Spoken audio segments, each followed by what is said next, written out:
ಆತ್ಮೀಯ ವೀಕ್ಷಕರಿಗೆಲ್ಲರಿಗೂ ಕೂಡ ಸ್ಕಂದ ಬ್ಲಾಗಿಗೆ ಆತ್ಮೀಯವಾಗಿ ಸ್ವಾಗತಿಸುತ್ತಾ ಇಂದು ನಾನು ಒಂದು ಹೊಸ ಲೇಖನವನ್ನು ತಂದಿರುತ್ತೇನೆ. ಲೇಖನದ ಹೆಸರು ಒಂದು ಹಂಡೆಯ ಕಥೆ ಅಂತ ಹೇಳಿ. ಈ ಹಂಡೆ ಅನ್ನುವಂಥದ್ದು ಸಾಮಾನ್ಯವಾಗಿ ಗ್ರಾಮೀಣ ಪ್ರದೇಶದಲ್ಲಿ ಬಚ್ಚಲೊಲೆ ಅಂತ ಒಂದಿರ್ತದೆ. ಅದಕ್ಕೆ ಬೆಂಕಿ ಹಾಕಿ ನೀರನ್ನು ಕಾಯಿಸ್ತಾರೆ. ಕಟ್ಟಿಗೆ, ಆ ತೋಟದಲ್ಲಿ ಸಿಗುವಂತಹ ತೆಂಗಿನಕಾಯಿಯ ಚಪ್ಪು ಅಂಥದ್ದೆಲ್ಲ ಹಾಕಿ ನೀರು ಕಾಯಿಸುವಂಥದ್ದು. ಅದರ ಬಗ್ಗೆ ನನ್ನ ಬಾಲ್ಯದ ನೆನಪುಗಳನ್ನ ನಾನಿಲ್ಲಿ ಹಂಚಿರುವಂಥದ್ದು.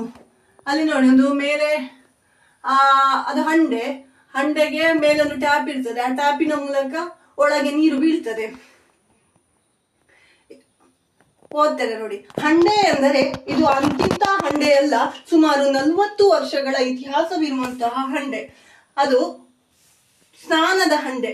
ನಾವೆಲ್ಲ ಚಿಕ್ಕವರಿದ್ದಾಗ ಅದರಲ್ಲೇ ಬಿಸಿನೀರು ಕಾಯಿಸಿ ದೊಡ್ಡಮ್ಮ ನಮಗೆ ಸ್ನಾನ ಮಾಡಿಸುತ್ತಿದ್ದರು. ಸುಮಾರು 11 ಜನರಿಗೆ ಬೆಳಗ್ಗೆಯಿಂದ ರಾತ್ರಿಯವರೆಗೆ ನೀರನ್ನು ಈ ಹಂಡೆ ಪೂರೈಸುತ್ತಿತ್ತು. ಅದರ ಹಿಂದಿನ ಬದಿಗೆ ನೀರನ್ನು ಕಾಯಿಸಲು ಒಂದು ಒಲೆ ಇತ್ತು. ಚಳಿಗಾಲದಲ್ಲಿ ಈ ಒಲೆಯಲ್ಲಿ ಇದ್ದಂತಹ ಕೆಂಡ ನಮಗೆ ಚಳಿಯಿಂದ ದೇಹವನ್ನು ಬೆಚ್ಚಗಿರಿಸಲು ಸಹಾಯ ಮಾಡುತ್ತಿತ್ತು. ಅಂತಂದ್ರೆ ನಾವು ಚಳಿಗಾಲದಲ್ಲಿ ಏನ್ ಮಾಡ್ತಾ ಇದ್ವಿ ಅಂದ್ರೆ, ಬೆಳಗ್ಗೆ ಬೇಗ ಶಾಲೆಗೆಲ್ಲ ಹೋಗ್ಲಿಕ್ಕೆ ಇದ್ರೆ ಎದ್ದು ಸ್ವಲ್ಪ ಹೊತ್ತು ನಾವು ಅದ್ರ ಹತ್ರವೇ ಕೂತ್ಕೊಂಡು ಅಲ್ಲೇ ನಿದ್ದೆ ಹೋದ್ದು ಕೂಡ ಉಂಟು. ನಾವು ಇದರ ಮುಂದೆ ಕುಳಿತು ಬೆಳಗ್ಗೆ ಎದ್ದ ಹಾಗೆ ಸ್ವಲ್ಪ ಹೊತ್ತು ಚಳಿ ಕಾಯಿಸ್ತಾ ಇದ್ದೆವು ರಜಾ ದಿನಗಳಲ್ಲಿ, ಆಯ್ತಾ. ಈ ಹಂಡೆಯಲ್ಲಿ ಬಿಸಿನೀರು ಯಾವಾಗ್ಲೂ ಕೂಡ ತಪ್ತಾ ಇರ್ಲಿಲ್ಲ. ಮನೆಯಲ್ಲಿ ಇರುವಂತಹ ಗಂಡಸರು ಕೂಡ, ಅಲ್ಲಿ ನೋಡಿ ಬಿಸಿ ನೀರು ಕಾಣ್ತಾ ಉಂಟು, ಮನೆಯಲ್ಲಿ ಗಂಡಸರಿದ್ರು ಅವರು ಕೂಡ ಬಚ್ಚಲೊಲೆಗೆ ಬೆಂಕಿಯನ್ನ ಹಾಕ್ತಾ ಇದ್ರು. ಅಂದ್ರೆ ಅದಕ್ಕೆ ಬಚ್ಚಲೊಲೆಗೆ ಬೆಂಕಿ ಹಾಕಿಗೆ ಬೇಕಿದಂತಹ ಕಟ್ಟಿಗೆಯ ಅಥವಾ ಚಪ್ಪ, ತೆಂಗಿನ ಸಿಪ್ಪೆಯ, ಅಡಿಕೆ ಸಿಪ್ಪೆ ಅದನ್ನೆಲ್ಲ ತಂದು ಹಾಕ್ತಾ ಇದ್ರು. ಇನ್ನು ದೀಪಾವಳಿಯ ಸಂದರ್ಭ ಇಲ್ಲಿ ನನಗೆ ನೆನಪಾಗುವಂಥದ್ದು, ದೀಪಾವಳಿ ಬರುವಂತಹ ಸಂದರ್ಭದಲ್ಲಿ ಆ ಹಂಡೆಯ ಸುತ್ತಲೂ ಎಂತ ಮಾಡ್ತಾ ಇದ್ರು ಅಂತಂದ್ರೆ, ರಂಗೋಲಿಯನ್ನು ಹಾಕ್ತಾ ಇದ್ರು. ರಂಗೋಲಿಯನ್ನು ಹಾಕಿ ಹಂಡೆಗೆ ಮದುಮಗಳ ಹಾಗೆ ಚಂದದಲ್ಲಿ ಕನಕಾಂಬರ ಅಥವಾ ಮಲ್ಲಿಗೆ ಹೂವಲ್ಲಿ ಮಾಲೆ ಮಾಡಿ ಅಲಂಕಾರ ಮಾಡ್ತಾ ಇದ್ರು. ಹಿಂದಿನ ದಿನ ಆ ಹಂಡೆಯ ನೀರನ್ನು ಪೂರ್ತಿಯಾಗಿ ಖಾಲಿ ಮಾಡಿ ಹಂಡೆಯನ್ನು ಸ್ವಚ್ಛಗೊಳಿಸಿ ಪುನಃ ನೀರನ್ನು ತುಂಬಿಸಿ ಚಂದಕ್ಕೊಂದು ಮುಚ್ಚಳ ಮುಚ್ಚಿ ಅದರ ಮೇಲೆ ಪುನಃ ಆ ತರ ಮುಚ್ಚಳ ಅದಾಯ್ತಾ ಬಟ್ಟೆ ಸುತ್ತಾ ಇದ್ರೆ, ಯಾಕಂದ್ರೆ ಬಿಸಿಯಾಗಿ ನೀರು ಉಳಿಲಿಕ್ಕೋಸ್ಕರ.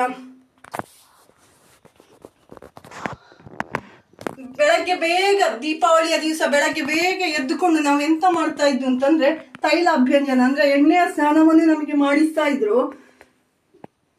ಎಣ್ಣೆ ಸ್ನಾನವನ್ನು ಮಾಡ್ಲಿಕ್ಕೆ ಮುಂಚೆ ದೇವರ ಕೋಣೆ ಎದುರು ನಮಗೆ ತಿಲಕವನ್ನ ಇಡ್ತಾ ಇದ್ರು. ಕುಂಕುಮದ ಬೊಟ್ಟನ್ನು ಇಟ್ಟು ಮಕ್ಕಳಿಗೆ ಸ್ನಾನ ಮಾಡುವಂತ ಮಣೆಯ ಮೇಲೆ ಕೂತ್ಕೊಳಿಸ್ತಾ ಇದ್ರು. ಮಕ್ಕಳಿಗೆ ಸ್ನಾನ ಮಾಡಿಸ್ತಾ ಇದ್ರು. ನಾವು 5 ಜನ ಮಕ್ಕಳು ಅಂತ ಮೊದಲು ಒಂದು ಆರ್ಟಿಕಲ್ ಅಲ್ಲಿ ಹೇಳಿದ್ದೇನೆ. ಹಾಗೆಯೇ 5 ಜನ ಮಕ್ಕಳಲ್ಲಿ ಯಾರು ಮೊದಲು ಕೂತ್ಕೊಳ್ತಾರ ಅವರಿಗೆ ಮೊದಲ ಆದ್ಯತೆ, ಅಂದ್ರೆ ಮೊದಲು ಬಂದವರಿಗೆ ಮೊದಲ ಆದ್ಯತೆ. ಹೇಳಿಕೊಳ್ಳುವಷ್ಟು ಇಲ್ಲದಿದ್ದರೂ ಕೂಡ ರುಚಿಯಾದಂತಹ ದೋಸೆಗೆ ಏನು ಕೂಡ ತೊಂದರೆ ಇರಲಿಲ್ಲ. ನಮಗೆ ಪಟಾಕಿ ಕಡಿಮೆ ಇದ್ರು ಕೂಡ ನಾವೆಂತ ಮಾಡ್ತಾ ಇದ್ವಿ ಅಂದ್ರೆ, ತೋಟದಿಂದ ಹಾಳೆ ತಂದು ಬಟ್ಟೆಗೆ ಕಲ್ಲಿಗೆ ಬಡಬಡ ಅಂತ ಹೇಳಿ ಬಡಿತಾ ಇದ್ವಿ. ಒಟ್ಟಿನಲ್ಲಿ ಹೇಳುವುದಾದ್ರೆ, ಹಂಡೆ ಕತ್ತಲನ್ನು ಅಳಿಸುವ, ಬೆಳಕನ್ನು ಕರುಣಿಸುವಂತಹ ಒಂದು ಬೆಳಕಿನ ಹಬ್ಬಕ್ಕೆ ಸಾಕ್ಷಿ ಎಂಬ ಹಾಗೆ ಗೋಚರ ಆಗ್ತಾ ಇತ್ತು. ಈಗಲೂ ಕೂಡ ಅದೇ ಹಂಡೆ ನನ್ನ ತವರು ಮನೆಯಲ್ಲಿ, ಅದು ಮಾತ್ರ ತಾಮ್ರದ ಹಂಡೆ ಆಯ್ತಾ, ರಾಣಿಯ ಹಾಗೆ ರಾರಾಜಿಸ್ತಾ ಉಂಟು.